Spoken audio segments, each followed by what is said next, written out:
संत शिरोमणि आचार्य गुरुवर श्री विद्यासागर जी महाराज की जय। नवाचार्य श्री समय सागर जी महाराज की जय। अरहम योग प्रणेता पूज्य मुनि श्री प्रणम्य सागर जी महाराज की जय। ओम अरहम नमः।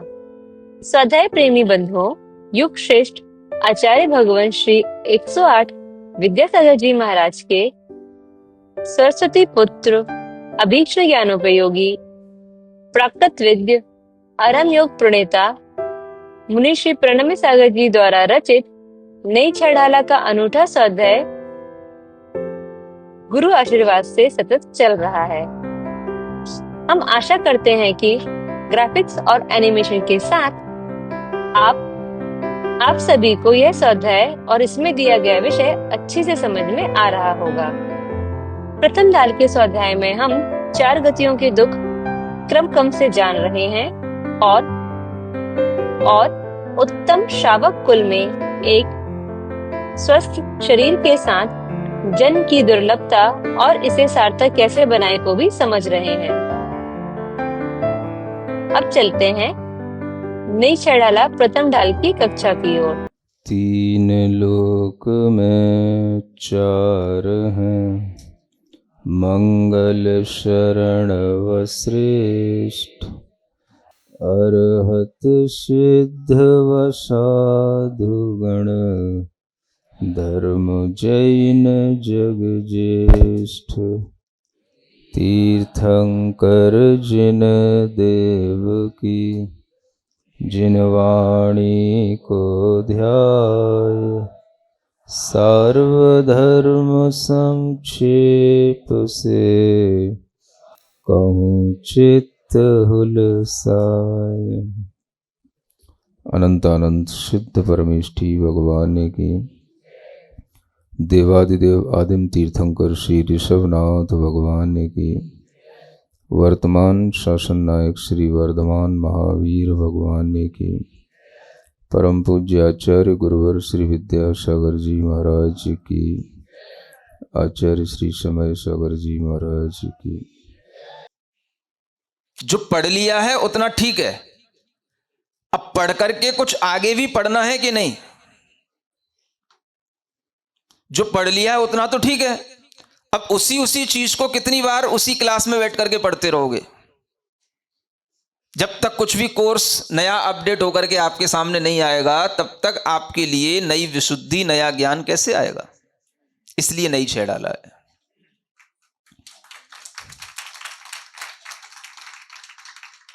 तो ये नया ज्ञान है कि नहीं? उतने ही छंद हैं जितने पिछली छह डाला में थे, वही 15-16 छंदों में, और वही 15-16 छंदों में ये ढाल लिखी गई है। अब ज्ञान देखो कि उन्हीं 15-16 छंदों में क्या आपके लिए नया नया मिल रहा है। हर छंद में आपको नया नया ज्ञान मिल रहा है कि नहीं मिल रहा है? तो यह ज्ञान की स्वीकारता होना, सम्यक ज्ञान की स्वीकारता होना, यह हमारे ज्ञान का विषय होना चाहिए, ना कि आग्रह। पुरानी क्यों, नई क्यों नहीं, नई क्यों नहीं, पुरानी क्यों, नई नहीं, पुरानी, नई पुरानी के चक्कर में नहीं पढ़ना। हमें क्या समझना, पुरानी पढ़ लो, मना नहीं कर रहा हूं, पुरानी भी पढ़ ली ना, अब नई भी पढ़ लो। कौन से कंफ्यूजन बढ़ जाएंगे? कंफ्यूजन क्लियर होंगे, कंफ्यूजन बढ़ेंगे नहीं। तो ज्ञान जो आपके पास है उसे रखो और उसी के साथ नए ज्ञान की वृद्धि करो। यह हमारे अंदर का एक अनाग्रह रूप भाव होना चाहिए, तब हमारे ज्ञान की वृद्धि होगी। और आग्रह रखोगे तो फिर आपका ज्ञान कुंठित हो जाएगा, फिर आपके दिमाग के दरवाजे तो फिर डॉक्टर ही खोलेगा, फिर हम नहीं खोल पाएंगे। हाँ, फिर वही एक छेनी हथौड़ा मारेगा, हाँ, तभी काम बनेगा फिर आपका। तो ये इसलिए सिद्ध जीव से गुड़े अनंत, तन निगोद एक जीव वसंत। सिद्धों से अनंत गुड़े जीव एक निगोद जीव के शरीर में रहते हैं। ये सिद्धों से भी अधिक संख्या इनकी है। समझ रहे हैं ना? और इन जीवों में सभी तरह के जीव होंगे, भव्य भी होंगे, अभव्य भी होंगे। लेकिन यह भी है कि संसार में भव्य जीवों की संख्या ज्यादा होती है, अभव्य जीवों की संख्या कम होती है। यह भी ध्यान रखना, भव्य भी अनंत हैं और अभव्य भी अनंत हैं। अनंत की संख्या को बिलोंग करने वाली कई चीजें हैं, वो सब अनंत एक नहीं है। तो जो अभव्यों की संख्या है, वो अभव्यों की संख्या जिस अनंत में काउंट की जाती है वो कहलाता है युक्तानंत। क्या बोलते हैं? युक्तानंत। 3 प्रकार के अनंत बताए ना अभी, एक परितानंत, एक युक्तानंत और एक अनंतानंत। तो ये जो संख्या काउंट की जा रही है ये अनंतानंत में आ रही है, ये अनंतानंत को बिलोंग कर रही है। सिद्धों की भी अनंत संख्या और निगोद जीवों के शरीर की भी अनंत संख्या। और ये जो अभव्य जीवों की संख्या है ये कहां बिलोंग करती? युक्तानंत, ये बीच वाले अनंत को बिलोंग करते। तो ये युक्तानंत प्रमाण होते, उसमें भी जो 3 होते हैं, जघन्य, मध्यम, उत्कृष्ट में भी जघन्य में आते हैं। तो इस तरह की यह अनंतों की संख्या का विभाजन भी अलग अलग तरह से, अलग अलग कौन सी चीजें अनंत किस रूप में है, ये शास्त्रों में जितना उल्लिखित है उसका हमें श्रद्धान करना ही सम्यक ज्ञान है। समझ आ रहा? इसलिए ये अनंत को ध्यान में रखते हुए अब यहां पर थोड़ी सी इस एक इंद्रिय की पर्याय से बाहर निकलने की कोशिश करते हैं। बहुत दिन हो गए ना एक इंद्रिय में घूमते घूमते हैं। हाँ, इन्हीं पर्याप्त, अपर्याप्त और निगोद जीवों का वर्णन करते करते अब थोड़ा इस दुनिया से बाहर निकलते हैं। और ये बाहर निकलना कितना दुर्लभ है, थोड़ा सा इसको भी पढ़ लेते हैं। क्या लिखा है? हीरा दुर्लभ बालू समुद्र, त्यों दुर्लभ त्रसता है भद्र। हे भद्र जीव, संबोधन किसको है? भद्र जीवों को। भद्र माने, हाँ, भद्र माने होता है अच्छे, मंद कसाई जीवों को भद्र जीव कहा जाता है, भद्र परिणामी, है ना। तो जो भी ये ज्ञान दिया जाएगा मंद कसाई जीवों के लिए दिया जाएगा, और मंद कसाई जीव ही यहां बैठ पाएगा, वही सुन पाएगा। सुन रहे हो? हाँ, इतनी देर के लिए अपने आप को, हाँ, थैंक्स दे लेना, हाँ, कि हम क्या हैं, हाँ, मंद कसाई हैं जो बैठे हैं, महाराज आपकी 1 घंटे से सुन रहे हैं। चलो कम से कम आपने आज हमारी कुछ तो प्रशंसा की। नहीं तो रोजाना आप हमें डांटते रहते, वही मूर्खानंद और ये और वो।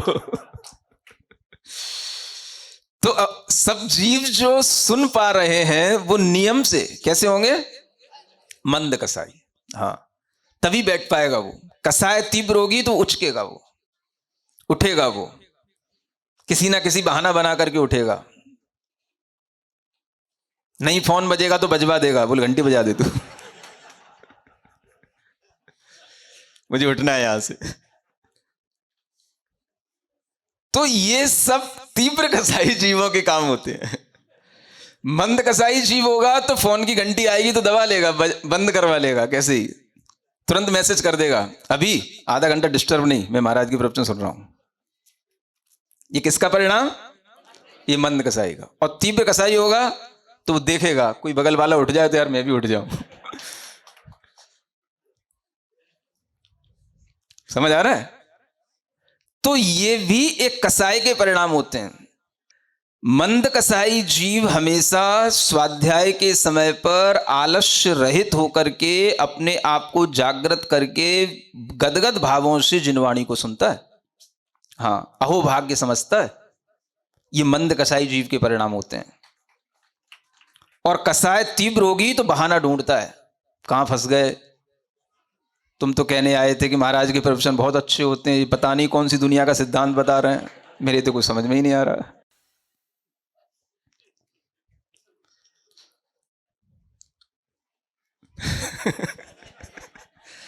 तो समझ में तो तब आए जब तेरे भीतर का उफान कुछ कम हो। समझ में आ रहा है ना? तो वो उफान कुछ कम होगा तब तो हम यहां से कुछ डालेंगे तब बैठेगा। अब भीतर उफर रहा है तो हम यहां से जो डाल रहे हैं वो फिक रहा है, तो गलती किसकी है? तो इसलिए ये संबोधन भद्र जीवों के लिए होते हैं, भव्य जीवों के लिए होते हैं। भव्यों में भी जो भद्र परिणामी होते हैं, शांत परिणामी होते हैं, मंद कषाई होते हैं, उन्हीं जीवों के लिए यह उपदेश रुचते हैं। समझ आ रहा है? हाँ, नहीं तो अकबर और बीरबल की कहानी सुनानी पड़ती हमें। तो यह हे भद्र, ये भद्र को संबोधन करते हुए कि देखो, हीरा दुर्लभ बालू समुद्र, बालू का समुद्र हो, समुद्र तो बालू का ही होता है? समुद्रों में बालू वगैरह होती है ना, शर्करा, बालू, रेत, ये सब चीजें होती है ना। तो उस समुद्र में, और समुद्र में ही कभी कभी हीरे मोती के कण भी निकल आते हैं, है ना, मणियां वगैरह, ये सब समुद्र के अंदर समाहित होती हैं। कभी किसी कारण से, उसी पानी के कारण से कभी ऊपर आ जाएं, रेत में मिल जाएं, ऐसा हो जाता है, किसी किसी को मिल भी जाता है। सुन रहे हो? तो किसी बालू के समुद्र में जहां पर केवल बालू बिछी हो और उस बालू का ही पूरा का पूरा समुद्र हो और उसमें एक हीरे की कड़िका मिल जाए, आसानी से मिल जाएगी। ये जितना दुर्लभ है उतनी ही दुर्लभ त्रसता है। त्रसता माने त्रसपना प्राप्त करना। स्थावर, अभी एक इंद्रिय जीवों की बात हो रही थी, ये स्थावर जीव कहलाते हैं। दो इंद्रिय से जो जीव बन जाते हैं उन्हें त्रस जीव कहते हैं। स्थावरों से त्रस बन पाना इतना दुर्लभ है। ये उपमा, ये उदाहरण मेरे मन का बनाया हुआ नहीं है। हाँ, यह आचार्य पूज्यपाद महाराज की सरवार सिद्धि में आपको ये उदाहरण मिलेगा। सुन रहे हो? हाँ, अपने मन का तो मैं एक अक्षर भी नहीं लिख सकता। यह त्रसता कितनी दुर्लभ है, यह उदाहरण आचार्य पूज्यपाद महाराज ने दिया बोधि दुर्लभता का वर्णन करते हुए। तो यह समझ आता है कि यह दुर्लभता का अगर हमें ज्ञान हो तो समझ में आए कि इस अनंत जीवों के इस एक इंद्रिय के संसार से त्रस पर्याय प्राप्त करना कितनी दुर्लभ है। त्रस का मतलब दो इंद्रिय, तीन इंद्रिय, चार इंद्रिय, पंचेंद्रिय, ये सभी त्रस पर्याय कहलाती है ना। बाकी एक इंद्रियों की वो स्थावर पर्याय कहलाती है, वो स्थावर जीव कहलाते हैं। इन सबको त्रस जीव कहा जाता है, जो अपनी इच्छा से घूम फिर सकते हैं। नहीं समझ आया, है ना। वो तो पराश्रित होकर के ही रहते हैं, जहां पड़े हैं वहां पड़े हैं, है ना। हवा भी स्वयं आश्रित नहीं है, वो भी पराश्रित है। पीछे वाली धक्का देगी तो आगे वाली बहेगी। समझ आ रहा है? त्रस जीव वह होते हैं जो थोड़ा सा अपना कुछ कर सकते हैं, अपने मन का भी कुछ हिलन डुलन कर सकते हैं, कुछ प्रतिकार भी कर सकते हैं। इधर जाना, इधर नहीं जाना, ये करना, ये नहीं करना, ये त्रस जीवों में प्रतिकार शुरू हो जाता है। ये स्थावर जीव नहीं कर पाते। तो ऐसी यह त्रसता इतनी दुर्लभ बताई गई है कि अगर दो इंद्रिय आदि पर्याय में भी निकल आए तो बहुत बड़ी बात हो गई।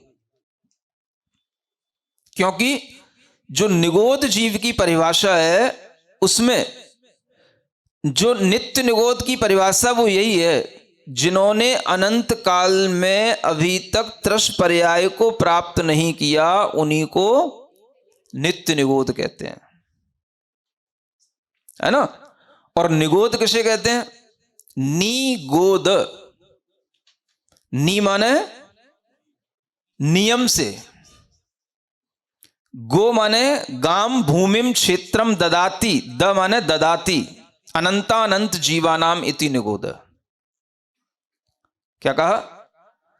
जो नियम से अनंतानंत जीवों को स्थान देता है उसका नाम निगोद है। क्या कहा?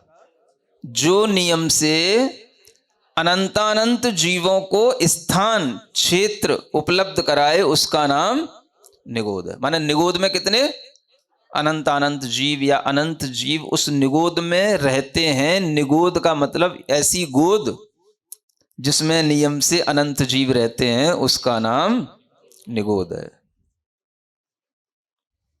आ गया समझ में?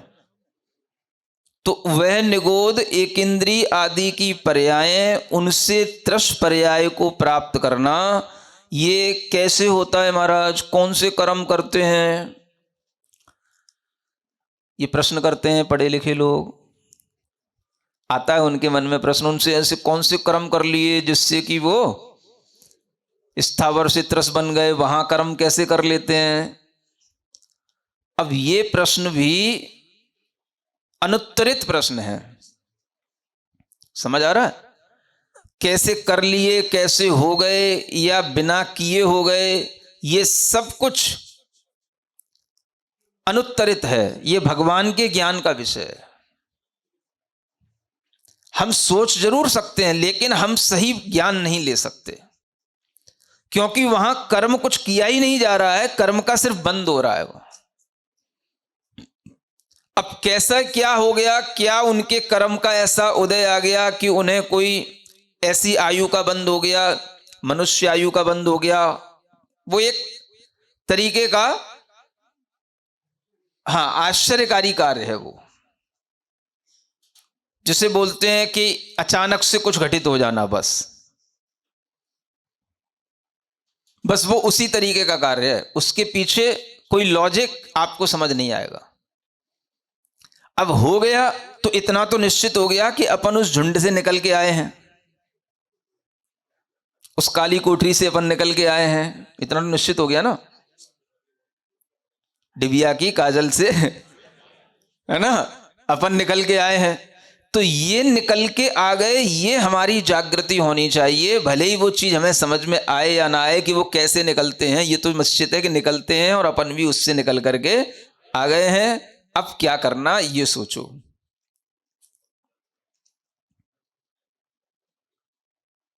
वहां से कैसे निकल करके आते हैं, अब इस पे चर्चा ज्यादा ना करो। यहां से क्या करके वहां जाते हैं इसकी चर्चा करो।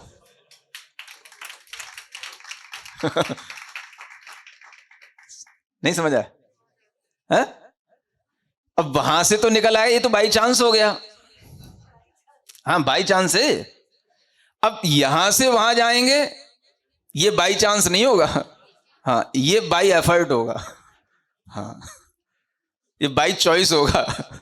हाँ, तो ये आपको समझना है।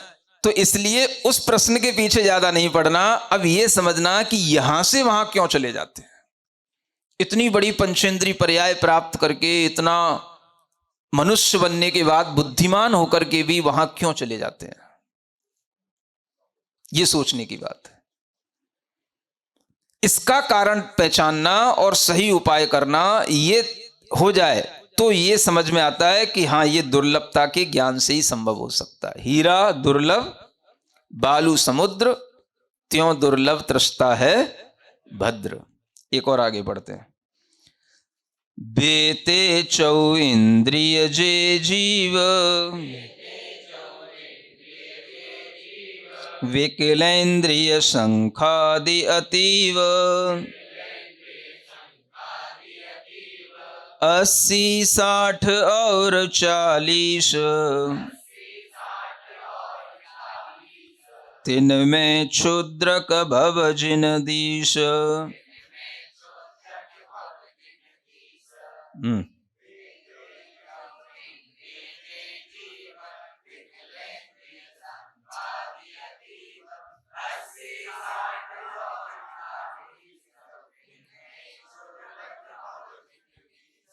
अब बे माने दो, ते माने 3, चौ माने 4, इंद्री माने इंद्रियां।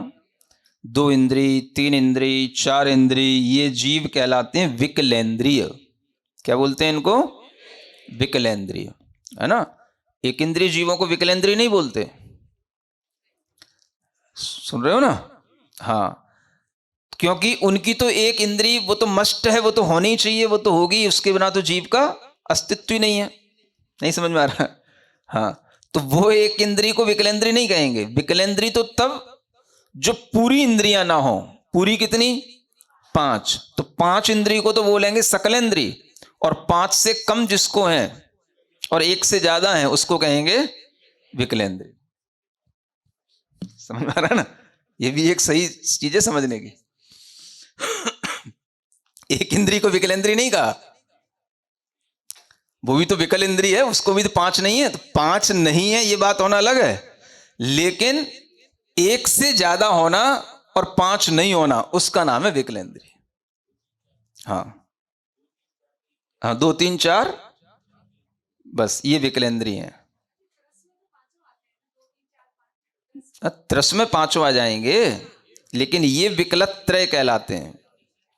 त्रय विकल इंद्री वाले, त्रय 3 का समूह, 2 इंद्री, 3 इंद्री और 4 इंद्री, ये विकलत्रय, इन्हीं को विकलेंद्री कहते हैं।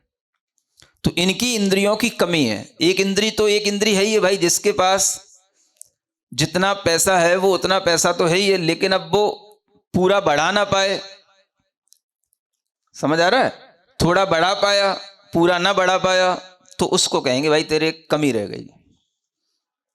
अब जो बढ़ा ही नहीं है उसको क्या कमी रहेगी, जितना है उतना ही है, उसके बिना तो चलता ही नहीं है। तो वो तो कॉमन है। एक इंद्री तो हाँ कॉमन हो गया, एक इंद्री तो होगी जीव अगर रहेगा तो बढ़ा आगे इंद्रियां मिली, लेकिन 5 नहीं मिली, 2 मिली, 3 मिली, 4 मिली, तो ये कहलाएगा विकलेंद्री। सुन रहे हो? हाँ, विकलांग जैसे बोलते हो ना आप लोग। हाँ, तो अंग तो है सभी 5, लेकिन कोई अंग विकल है, कोई अंग में कमी है, तो वो कहलाएगा विकलांग। तो इसी तरीके से ये विकलत्रय के जो जीव होते हैं, ये भी शंख आदि इनके उदाहरण दिए गए। शंख आदि माने 2 इंद्री शंख होता है, आदि में आप इसी तरह से जोड़ लेना। 3 इंद्री चींटी वगैरह जो होती हैं ये 3 इंद्री जीव होते हैं, है ना। और भी ये जो आपकी लट होती है, सॉरी खटमल, है ना, जूं, ये जो आपके बालों में पड़ती है ना, ये जूं कौन सी होती है, ये 3 इंद्री होती है। खटमल जो होते हैं ये भी 3 इंद्री होते हैं। और जो चीटे वगैरह जो ये चलते हैं ये भी 3 इंद्री होते हैं। इसके अलावा जैसे बिच्छू होता है, 4 इंद्री नहीं होता। हाँ, बिच्छू 3 इंद्री होता है। समझ आ रहा है? हाँ, तो ये 3 इंद्री जीव कहलाते हैं, है ना। शंख आदि, मक्खी अक्खी तो 4 इंद्री हो गई। कैसे पढ़े लिखे बच्चे हो तुम? फिर 4 इंद्री जीव में मक्खी, मच्छर, पतंगे, भौरे, ये सब 4 इंद्री जीव कहलाते हैं। ठीक है। तो ऐसे 2 इंद्री, 3 इंद्री, 4 इंद्री जीव, ये शंख आदि उदाहरण के साथ में आप जान लेना। और ये कितने होते हैं? अतीव। अतीव माने होता है असंख्यात, अनंत नहीं होते हैं। 2 इंद्री जीवों की संख्या भी असंख्यात है, 3 इंद्री जीवों की संख्या भी लोक में असंख्यात रहेगी, और ये हमेशा रहेगी। 4 इंद्री जीवों की संख्या भी असंख्यात रहेगी। तो ये असंख्यात जीव, अब इनमें 80, 60 और 40 तिनमें क्षुद्रक भव जिनदीस। अब देखो, इनमें भी क्षुद्रक भव होते हैं। क्षुद्रक भव माने लब्धि अपर्याप्तक अवस्था। श्वास के 18वें भाग में जन्म मरण करने वाले 2 इंद्री जीव भी होते हैं, 3 इंद्री जीव भी होते हैं, और 4 इंद्री जीव भी होते हैं। इसको कहते हैं नई छेड़ाला का ज्ञान। समझ में आ रहा है ना? तो ये तो आपने कभी पढ़ा ही नहीं ना, ये तो आपके दिमाग में कभी आया ही नहीं। तो इसी को कहते हैं भाई कोर्स अपडेट हो रहा है। तो क्या दिक्कत है? आग्रह है तो बात अलग है, खोपड़ी खुली है तो कोई बात है ही नहीं है। तो 2 इंद्री में अगर लगातार क्षुद्रक भव होंगे, माने 2 इंद्री जीव लगातार अगर श्वास के 18वें भाग में जन्म मरण करते हुए अपने भवों को पूरा करेगा, तो वो लगातार कितनी बार कर सकता है? कंटिन्यूटी के साथ लगातार 80 बार। समझ आ रहा है? जहां एक इंद्री का कोई भी एक भेद, पृथ्वी कायक का बादर इत्यादि 6012 बार करता था, यहां पर अधिक से अधिक कितनी बार? 80 बार। 3 इंद्री जीव होगा तो मैक्सिमम 60 बार, और 4 इंद्री जीव होगा तो वो 40 बार ही लगातार लब्धि अपर्याप्तक जीव बनेगा। श्वास के 18वें भाग तक जन्म मरण लगातार 40 बार ही करेगा। बीच में कंटिन्यूटी ब्रेक हो जाए तो कुछ भी और आ जाएगा तो फिर वही करने लग जाएगा, फिर कुछ कंटिन्यूटी ब्रेक हो गई फिर आया फिर वही करने लग गया, तो ये अलग मैटर है। लेकिन लगातार करेगा तो वो मैक्सिमम 2 इंद्री 80 बार, 3 इंद्री 60 बार और 4 इंद्री 40 बार।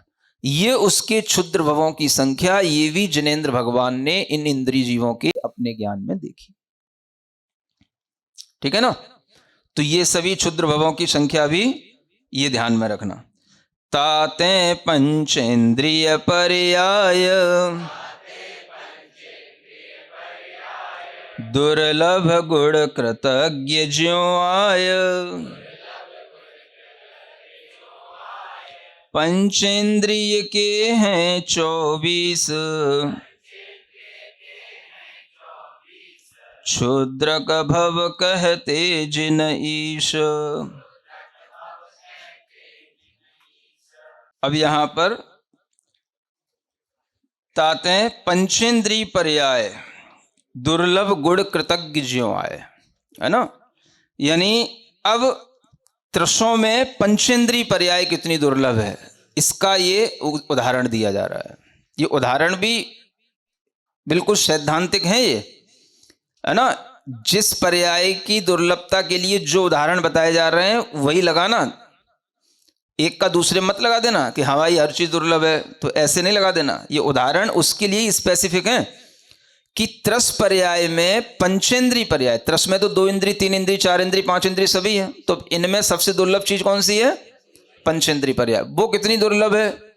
तो आचार्य पूज्यपाद महाराज ने कहा जैसे कृतज्ञ गुण दुर्लभ है। क्या बताया?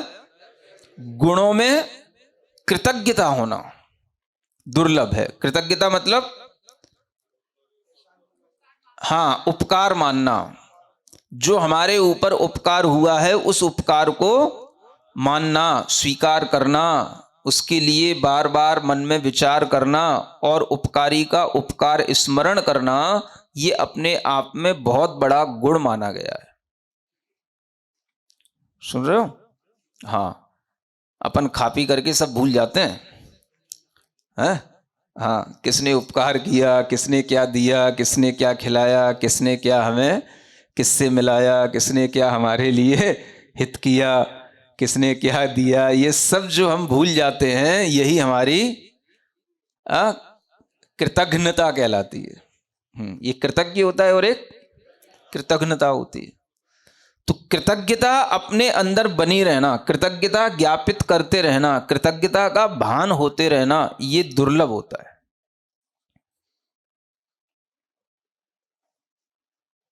सुन रहे हो?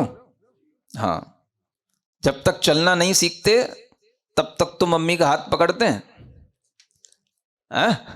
हाँ, तब तक तो थोड़ा सा लगता है हाँ गिर गए अब तू उठा ले, थोड़ा सा हाथ पकड़ लिए।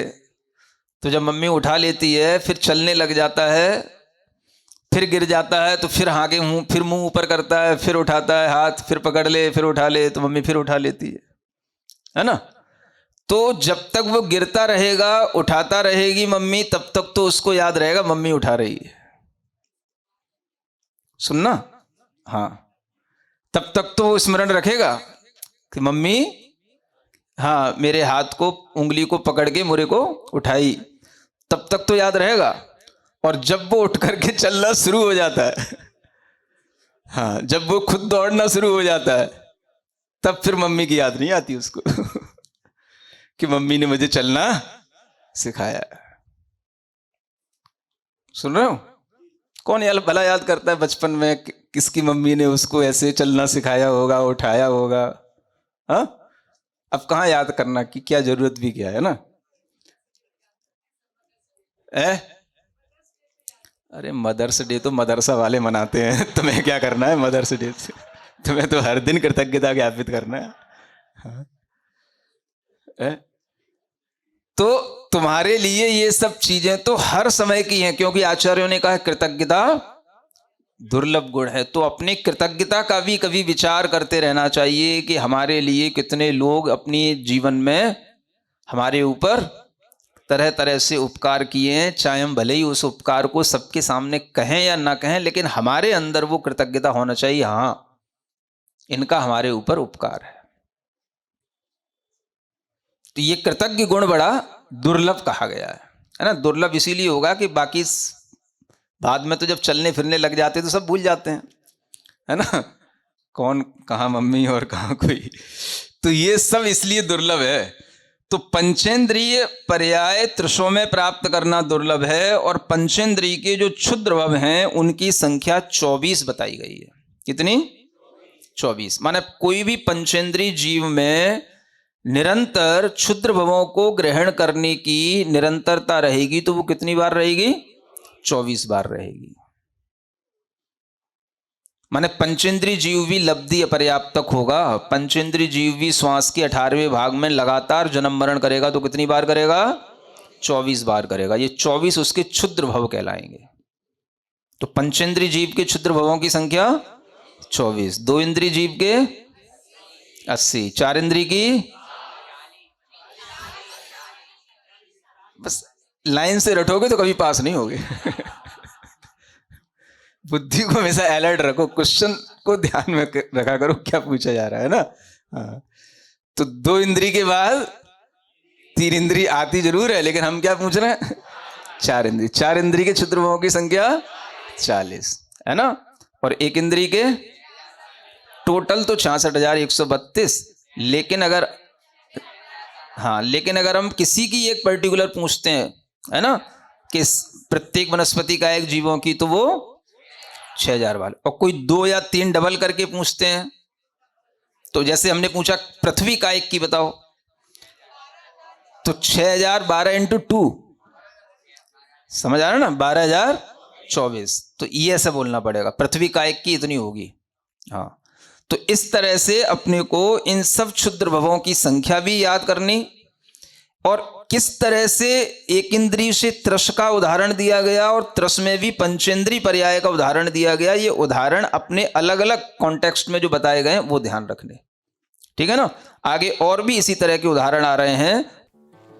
ओम अरहम नमः। आइए आज की कक्षा का क्विक रिवीजन कर लेते हैं।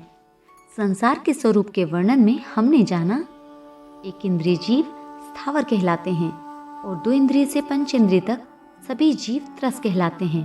स्थावर जीव जहाँ पड़े हैं वहीं पड़े रहते हैं, पर त्रस जीव अपनी इच्छा से घूम फिर सकते हैं।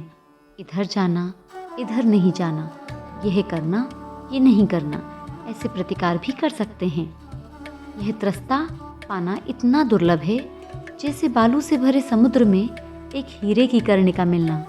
यह उदाहरण आचार्य पूज्यपाद जी ने बोधि दुर्लभता का वर्णन करते हुए सर्वार्थ सिद्धि में दिया है। निगोद का अर्थ होता है ऐसी गोद जिसमें नियम से अनंत जीव रहते हैं, जिन्होंने अनंत काल में कभी त्रस पर्याय को प्राप्त नहीं किया, उन्हें नित्य निगोद कहते हैं। इससे निकलने के लिए कर्म कैसे हुए, उन्हें आयु का बंध कैसे हो गया, यह अनुत्तरित प्रश्न है, भगवान के ज्ञान का विषय है। वो हमें समझ आए या नहीं, पर हमें यह समझना है कि त्रस से वहाँ स्थावर में क्यों चले जाते हैं। हमें इसका कारण पहचानकर सही उपाय करना है, क्योंकि वहाँ से तो बाई चांस निकल गए, पर वहाँ जाना बाई चांस नहीं, विथ एफर्ट्स होगा। छंद 7 में हमने जाना 2, 3 और 4 इंद्रिय वाले जीवों को विकलेंद्रिय या विकलत्रय कहते हैं। पंचेंद्रिय जीव सकलेंद्रिय होते हैं। विकलेंद्रिय मतलब पूरी 5 इंद्रियां नहीं होना। एक इंद्रिय जीव विकलेंद्रिय नहीं होते, क्योंकि एक स्पर्शन इंद्रिय होना मस्ट है। इसके बिना तो जीव का अस्तित्व ही नहीं होगा। विकलत्रय शब्द का अर्थ है विकल इंद्रिय वाले 3 का समूह। शंख आदि जीव 2 इंद्रिय, चींटी, खटमल, जू, बिच्छू आदि 3 इंद्रिय, और मक्खी, मच्छर, पतंगे, भौरे 4 इंद्रिय होते हैं। इनमें भी क्षुद्रक भव यानी लब्धि अपर्याप्तक अवस्था होती है। 2 इंद्रिय जीव मैक्सिमम 80 बार श्वास के 18वें भाग में लगातार जन्म मरण कर सकते हैं। 3 इंद्रिय जीव भी मैक्सिमम 60 बार और 4 इंद्रिय जीव 40 बार। त्रस जीवों में भी पंचेंद्रिय पर्याय पाना इतना दुर्लभ है जितना गुणों में कृतज्ञता होना दुर्लभ है। कृतज्ञता मतलब अपने ऊपर किए गए उपकारों को मानना, उनका स्मरण करना। यह बहुत बड़ा और दुर्लभ गुण होता है। हम सारे उपकार भूल जाते हैं, यही हमारी कृतज्ञता होती है। जैसे बचपन में माँ हमें चलना सिखाती है और हम बड़े होकर सब भूल जाते हैं। हम कृतज्ञता ज्ञापित करें या नहीं, लेकिन हमारे अंदर वह कृतज्ञता होनी चाहिए कि इनका हमारे ऊपर उपकार है। पंचेंद्रिय जीव भी लब्धि अपर्याप्तक होते हैं। वे लगातार 24 बार शुद्र भव धारण कर सकते हैं। हमने एक इंद्रिय में प्रत्येक स्थावर जीव के 6012 क्षुद्र भव जाने थे, तो पृथ्वी का एक में 6012 गुणा 2 बराबर 12024 होंगे और सभी 11 स्थावरों में 66,132। तो चलिए अब हम चिन्वाणी स्तुति करते हैं, तत्पश्चात समय होगा आज के सवाल का।